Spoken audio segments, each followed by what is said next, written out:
Tudo bem aí, pessoal? Eu sou o professor André e no nosso vídeo de hoje a gente vai falar de um assunto muito importante que é o término dos estudos. O quão importante é para você se realizar profissionalmente e pessoalmente também, tá? Cabe a você ser determinado, ter perseverança e ter muito trabalho também. Vamos dar uma olhada em alguns dados aí. Crise faz crescer diferença salarial por anos de estudo.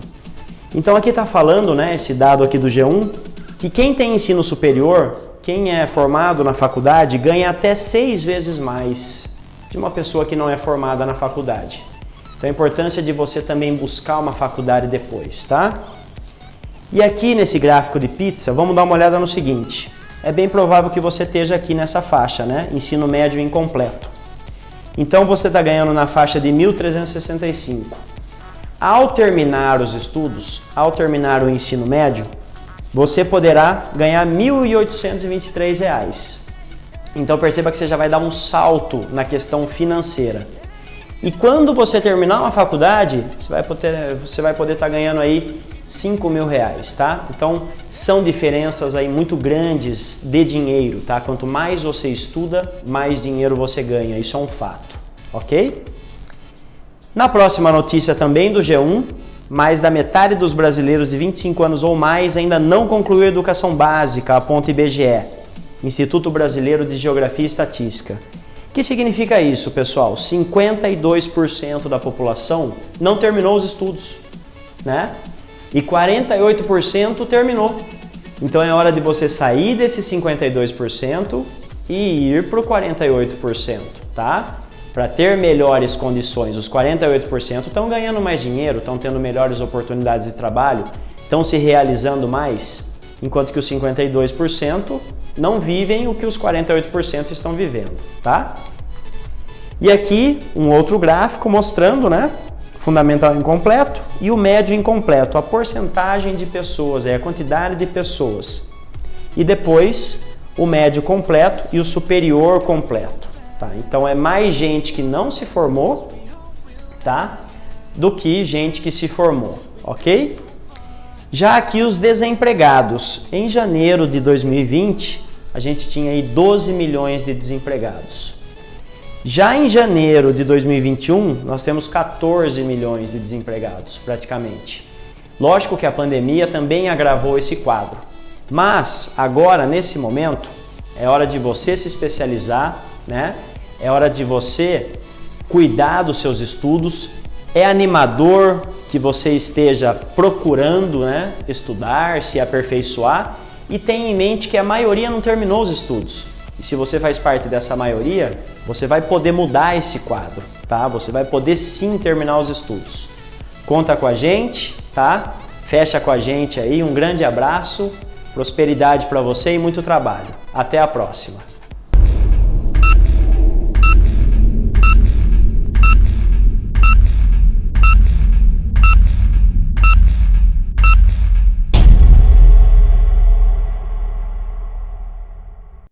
Muito boa noite, pessoal. Sejam bem-vindos aqui à nossa aula live, nossa última aula do ano, é isso aí. E depois de um ano super corrido, cheio de atividades, né?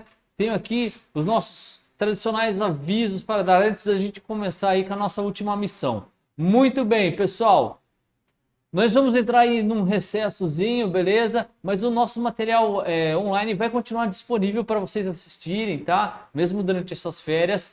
Mas apesar de tudo aí, a escola ainda não está parada. Aproveite esse intervalo aí para fazer a sua matrícula, tá? Para souber de alguém que está interessado em fazer matrícula, fala para ele procurar aí a direção da sua unidade, dá aí uma referência legal para a pessoa terminar os seus estudos e buscar um futuro melhor, né?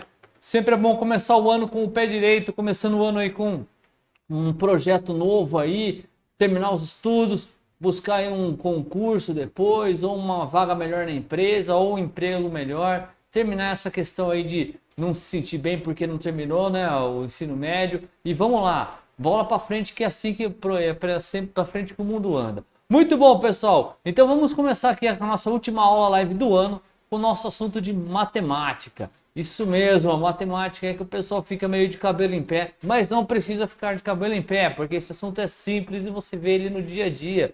de verdade mesmo.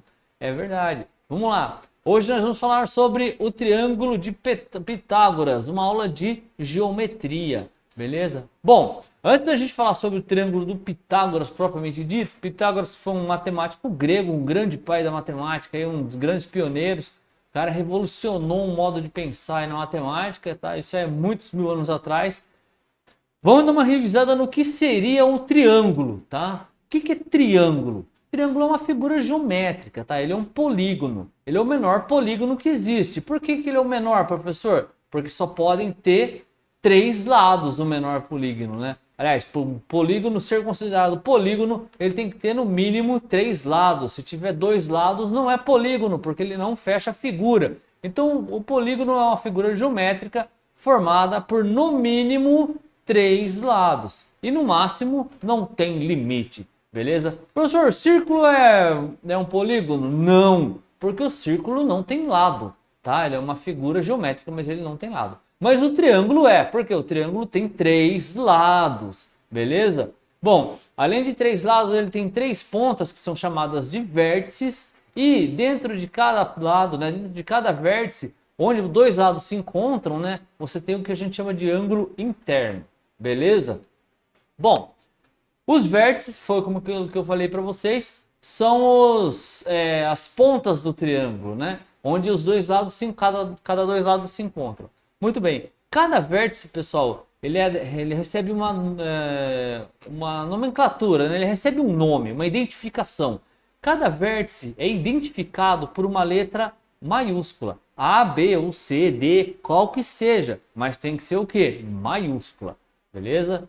Muito bem. Cada lado do triângulo, por outro lado, né? Cada lado recebe uma letra minúscula, tá? E olha só que coisa interessante. O lado do triângulo, ele corresponde à mesma letra do vértice oposto. Daqui a pouco a gente vai ver isso na figura, para não parecer muito confuso falando assim. Então, por exemplo, se eu tenho um triângulo de lado ABC, eu tenho que ter os vértices A, B e C. Só que os lados são A, B, C minúsculo. E os vértices são A, B e C maiúsculos. Beleza? Muito bem. Além disso, tem os ângulos internos, que são aquele ângulo formado pelo encontro de 2 lados. A soma dos 3 ângulos internos do triângulo tem que dar sempre 180 graus. Então, se eu tenho um triângulo que tem 90 graus de lado, os outros 2 lados têm que ter ou 60 ou 30, ou 45, 45, ou somado, os 3 tem que dar o quê? Sempre 180 graus. Por quê, professor? Se você pegar um triângulo e abrir ele, imagina, sua imaginação, você pega um triângulo e abre ele, e achatar ele vai ficar plano. E ele plano vai ter o quê? 180 graus. Beleza? Muito bom. Tá? Olha lá na figura, só para vocês terem uma ideia. Tá? Os vértices tem a letra maiúscula, A, B e C maiúscula. O vértice, o que é o vértice mesmo, pessoal? O vértice é a ponta, né? Ou a quina dele, né? A quina, boa, a quina, tá?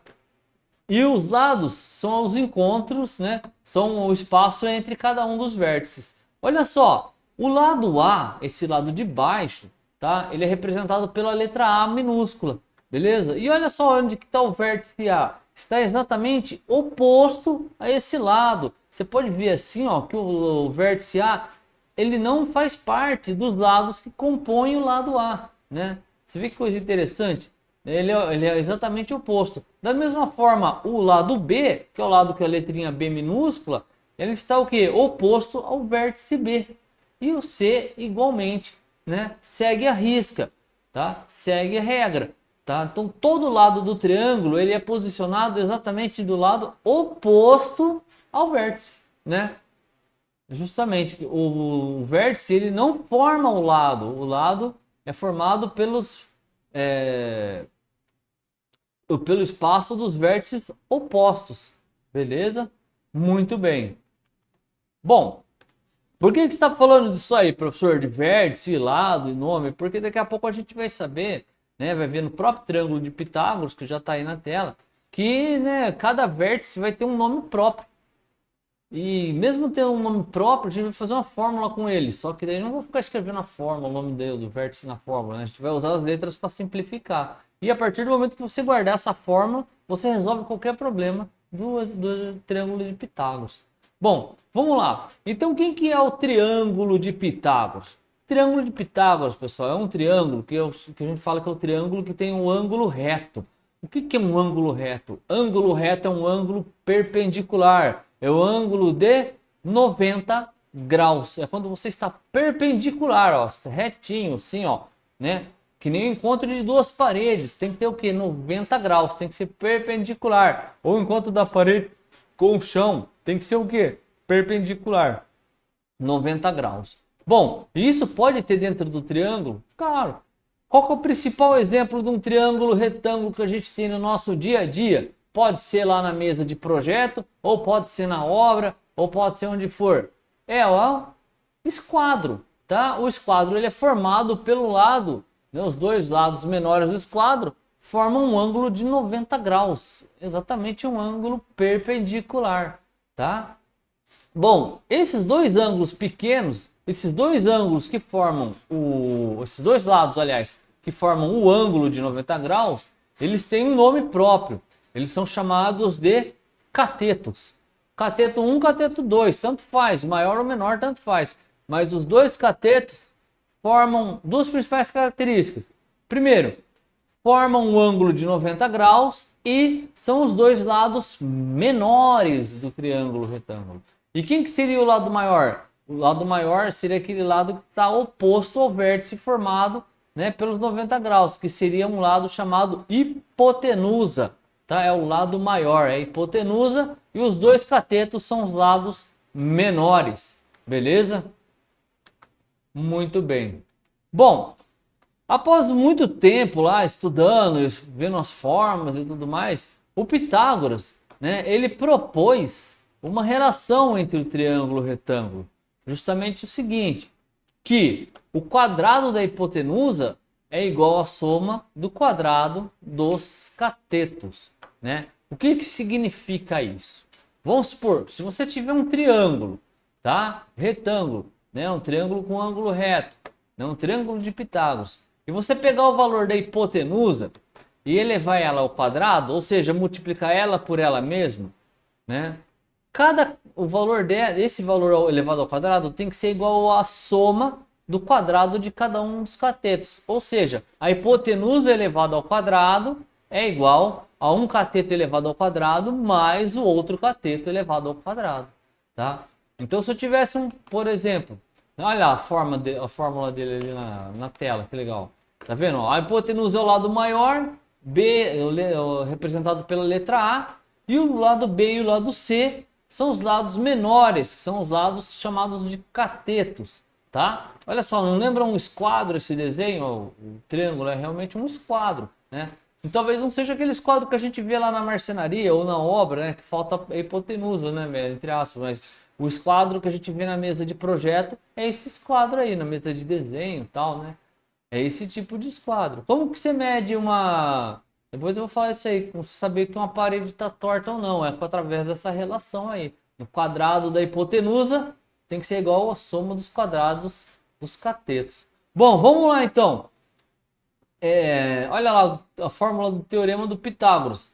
A ao quadrado, ou seja, a hipotenusa ao quadrado, é igual à soma do cateto B ao quadrado mais o cateto C ao quadrado. Mas o que é elevado ao quadrado mesmo, professor? Elevado ao quadrado é o seguinte, é o número vezes ele mesmo. Então A ao quadrado seria a medida do lado A vezes a própria medida do lado A, tá? A medida B ao quadrado seria a medida do lado B vezes a própria medida do lado B e assim consequentemente. Inclusive o lado C seria, o quadrado de C seria a medida do lado C vezes a medida dele próprio. Olha lá um exercício resolvido, né? Um exemplo resolvido, tá? Do teorema de Pitágoras. Muito bem, pessoal. Olha só, o cateto, ele tem o quê? Né? Um deles o tamanho dele é 4 e o outro é 3. E a hipotenusa é 5. Muito bem, você tem o triângulo A, B e C. Como que eu vou comprovar para vocês que existe o teorema de Pitágoras? Colocando em prática o que a gente discutiu agora há pouco. o quadrado da hipotenusa é igual à soma do quadrado dos catetos, tá? Então, ó, aqui no meu desenho, a hipotenusa mede A, né? Mede 5. Um dos catetos, o B, mede 4 e o outro mede 3. Muito bem. Qual que é a fórmula? A ao quadrado é igual a B ao quadrado mais C ao quadrado. Vamos resolver isso aí, trocando em miúdos. Substituindo na fórmula. Quem que é o A na fórmula, no exemplo? O A vale 5. Então, em vez de ser A ao quadrado, vai ser o quê? 5 elevado ao quadrado. Que vai ser igual a quanto? B ao quadrado, que vale 3. Então, seria o quê? B ao quadrado seria B vezes B, né? Ou seja, 3 vezes 3, 3 ao quadrado, mais o C ao quadrado, que é o que mesmo? C vezes C, né? Ou então 4 vezes 4. Então 5 ao quadrado teria que dar igual a 3 ao quadrado mais 5 ao quadrado. Quanto que dá isso aí? 5 ao quadrado é 5 vezes 5, que vai dar 25. 3 ao quadrado é 3 vezes 3, que é igual a 9, mais 4 ao quadrado, que seria 4 vezes 4, que é igual a 16. 25 tem que ser igual a quanto? 16 mais 9. Se você fizer a conta aí, você vai ver que está certo, né? Então, ó, esse é o teorema do Pitágoras, tá? A ao quadrado é igual a B ao quadrado mais C ao quadrado, beleza? Bom, como que você sabe, né, que uma parede está reta? Usando essa relação, tá? Principalmente com o triângulo de Pitágoras. Das fórmulas que a gente mais fala é da fórmula 3, 4, 5, né? Então você, ou 30, 40, 50, ou 60, 80, 100 e assim por diante. O que você faz? Eu quero ver se essa parede está reta. Então você pega um dos lados da parede, né, onde as duas se encontram, você marca 30, põe lá, né? Depois você marca 40 na trena. E aí eu encontro aquela onde os dois pontos se juntam, tem que dar exatamente quanto? 50, ou 3, 4, 5. E aí é um triângulo de Pitágoras. Graças ao triângulo de Pitágoras, lá na antiguidade, né, o pessoal conseguiu criar novas técnicas de construção, né, de medição de área, tal, medição de distância, justamente por semelhança. Então você tem um triângulozinho, aí se um triângulozinho vale tanto, o triângulo maior vale tanto, você cria o quê? Um tipo de uma regra de 3, um tipo de uma proporção. Beleza? Muito bem. E além disso, né, dentro do triângulo de Pitágoras, lógico, não ficou só medindo os lados, né? Eles começaram a explorar uma relação entre a medida do ângulo e a medida dos lados, tá? E a variação entre os lados.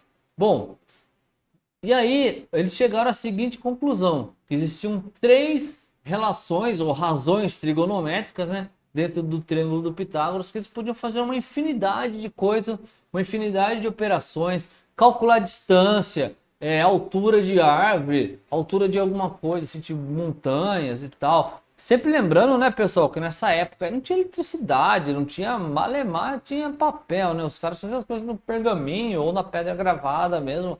O negócio era super rudimentar ainda, né? Não tinha toda essa tecnologia que a gente tem hoje. Então, eles tinham que descobrir tudo na base da matemática mesmo, tá? Por isso que os grandes gênios surgiram nessa época e a gente só foi aperfeiçoando, né?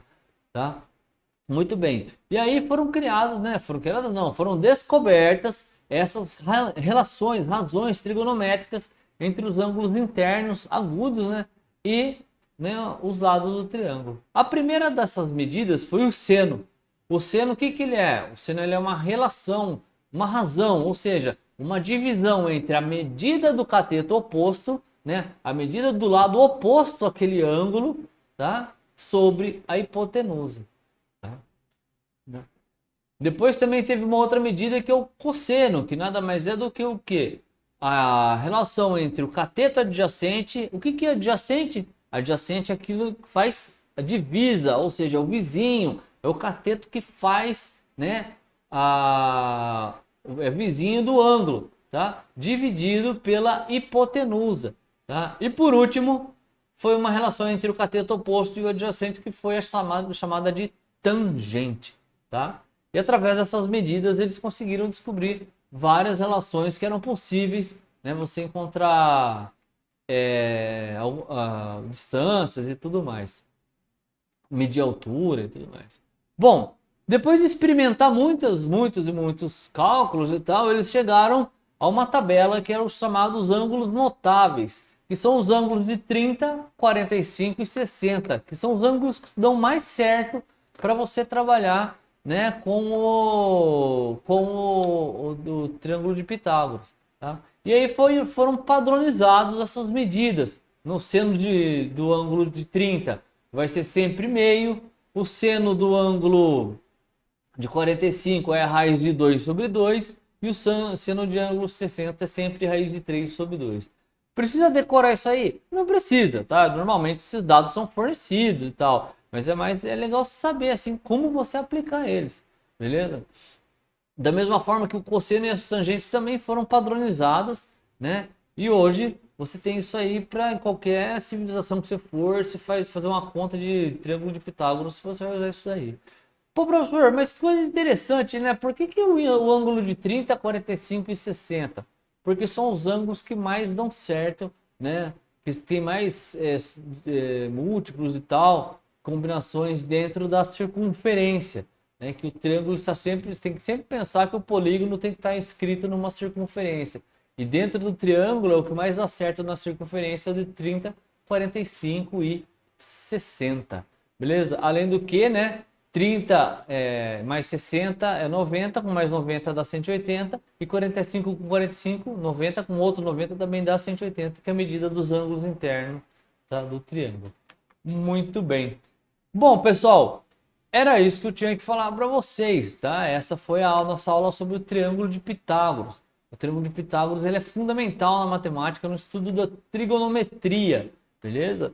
Tá? Só para a gente dar uma revisada bem breve aqui. O que é o triângulo de Pitágoras? É um triângulo que tem um ângulo reto, ou seja, um ângulo de 90 graus, beleza? E a partir desse ângulo de 90 graus, né, os lados do triângulo ganham nomes diferentes. Por exemplo, os dois lados menores, que formam o ângulo de 90 graus, são chamados de catetos, enquanto o lado maior, que não forma o ângulo de 90, é chamado de hipotenusa. E a partir disso daí a gente tem o famoso teorema de Pitágoras, que foi aquele teorema que o Pitágoras propôs, né, para explicar que o quadrado da hipotenusa é igual à soma do quadrado dos catetos. Ou seja, o lado da hipotenusa multiplicado por ele mesmo tem que ser igual à soma do lado de cada cateto multiplicado por ele mesmo, né?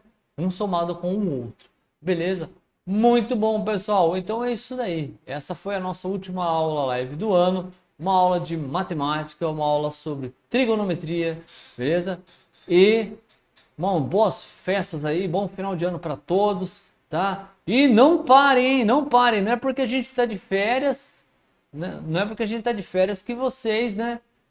Vocês estão de férias, vocês vão deixar de estudar. A escola ainda está funcionando, o material online está disponível e procure lá a sua secretaria para trocar uma ideia sobre documentação, o que está faltando, prazos e tudo mais, para você começar aí o próximo ano com bala na agulha aí para finalmente concluir os seus estudos. Bom final de ano a todos e até breve.